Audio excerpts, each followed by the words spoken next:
પાટણ શહેરમાં વરસાદથી જનજીવન અસ્તવ્યસ્ત બન્યું। ટેલિફોન એક્સચેન્જથી લીલીવાડી તરફના રોડ પર પાણી ભરાઈ ગયા। ઘૂંટણસમા પાણી ભરાતા રાહદારીઓને ભારે હાલાકી। દર વર્ષે આ વિસ્તારમાં સામાન્ય વરસાદમાં પણ પાણીનો ભરાવો જોવા મળે છે, ત્યારે માત્ર 2 કલાકમાં થયેલા વરસાદથી પાટણમાં જળબંબાકારની સ્થિતિ। પાટણ પાલિકાની પ્રી મોન્સૂન કામગીરી છતી થઈ, લોકોને ભારે હાલાકીનો સામનો કરવો પડ્યો।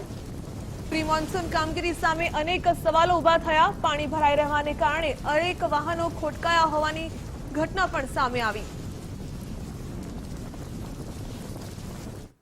પાટણમાં સવાર પડતાની સાથે જ ધોધમાર વરસાદ છે તે વર્ષો છે। મારા પાછળના દ્રશ્ય બતાવવાની કોશિશ કરીશ કે પાટણના જે નીચાણવાળા વિસ્તારો છે તેના અંદર પાણી ભરાઈ જવાની જે સમસ્યા છે તે વારંવાર તેના લીધે લોકોને મુશ્કેલીનો સામનો કરવો પડતો હોય છે। પરંતુ કહી શકાય કે જે વિદ્યાર્થીઓ છે, અહીંયા બીએમ હાઈસ્કૂલ આવેલી છે, બીએમ હાઈસ્કૂલના અંદર જે વિદ્યાર્થીઓ જે ભણતા હોય છે તે વિદ્યાર્થીઓને હાલ તો જે પાણી ભરાવાના કારણે વાલીઓ છે તે લોકો હાલ તો તેમના બાળકો લેવા આવ્યા છે।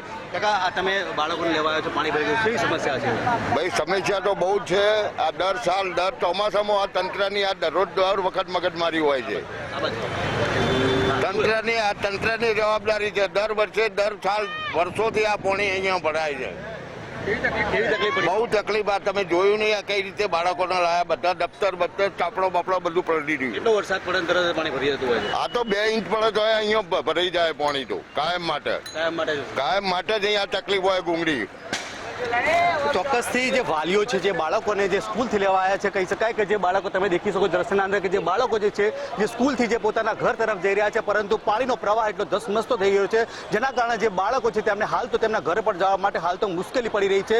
કહી શકાય કે જે બાળકો છે, બાળકોના જે વિદ્યાર્થી જે વાલીઓ છે તે વાલીઓ હાલ તો તેમના બાળકોને સ્કૂલથી લેવા માટે આવ્યા છે અને સ્કૂલ છે તે હાલ તેમને છોડી દેવામાં આવી છે। કહી શકાય કે જે આનંદ સરોવરની આજુબાજુમાં આવેલી જે 15 જેટલી જે સોસાયટી છે તેના લોકોને પણ હાલ તો પારાવાર મુશ્કેલીનો સામનો કરવો પડી રહ્યો છે। અખ્તર મંસૂરી, ગુજરાત ફર્સ્ટ, પાટણ જિલ્લામાં પડ્યો ધોધમાર વરસાદ। 5 ગામને જોડતા રોડ પર પાણી ફરી વળ્યા। પદમનાથથી રામનગરના રોડ પર પાણી જ પાણી।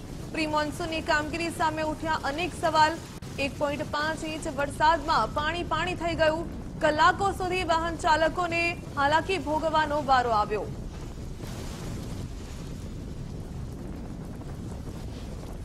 પાટણમાં વહેલી સવારથી જે વરસાદ વરસ્યો હતો અને જે 45 mm જેટલો જે વરસાદ વરસ્યો ત્યારે પાછળની દિશા બતાવવાની કોશિશ કરીશ।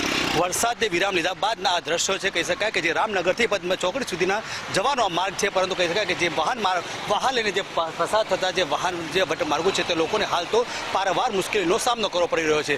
જે તમે દ્રશ્યમાં દેખી શકો છો કે જે સાધન ચલાવતા જે લોકો બાઇક સવાર છે તે હાલ તો પોતાનું બાઇક બંધ પડ્યાના કારણે કહી શકાય કે હાલ તો મુશ્કેલી વીઠી રહ્યા છે। જે અહીંયાથી નીકળતા વાહન ચાલકો તેમજ જે રાહદારીઓ છે તે લોકોને પાણી ભરવાની જે સમસ્યાઓ છે તે સમસ્યાઓ હાલ તેનો નિકાલ નથી થતો।